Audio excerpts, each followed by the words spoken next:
Il carro allegorico Custa Politica a Marisemu del Comitato Poggio di Favara chiude la parata della 14ª edizione del Carnevale di Canicattì.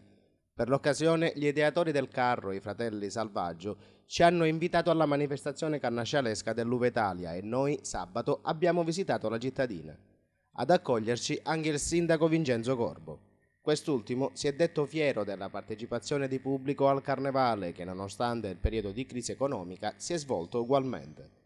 Corbo, dai nostri microfoni, ricorda che la Carmessa è organizzata interamente con fondi comunali e si dice lusingato dalla presenza di un carro proveniente dalla città di Favara.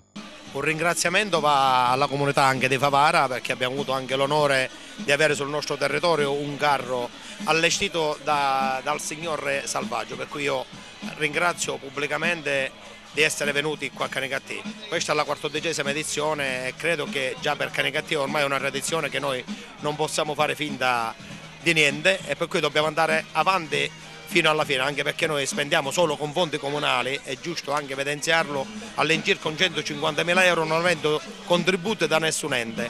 Custa Politica a Marisemu è il carro preparato dal Comitato Poggio in occasione del Carnevale Favarese 2010, edizione annullata per la tragedia di Via del Carmine.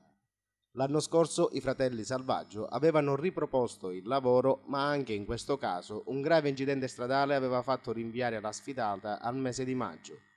Carnevale 2011 che a Favara vide una sola sfilata dei carri e successivamente fu annullato dall'allora commissario straordinario del comune. Una signora, infatti, a causa del parziale crollo del balcone di un'abitazione in via Pergola, rimase gravemente ferita. Ma il lavoro del gruppo coordinato dai fratelli Salvaggio non è andato perso ed insieme agli altri 6 carri allegorici presenti al Carnevale canicattinese ha potuto sfilare per le vie del centro. Signor Salvaggio, finalmente questo carro ha potuto sfilare. Sì, finalmente dopo 2 anni che questo carro è stato completato e non abbiamo avuto modo di farlo sfilare a Favara, o per un motivo o per un altro non siamo riusciti a farlo sfilare. Dopodiché 20 giorni fa ci siamo iscritti qua a Canicattì, di cui ci hanno accolto a braccia aperte.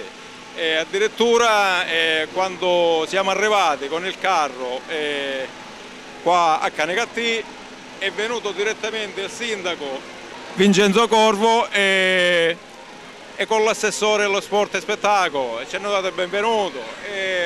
Qui abbiamo trovato un'organizzazione di tutto rilievo.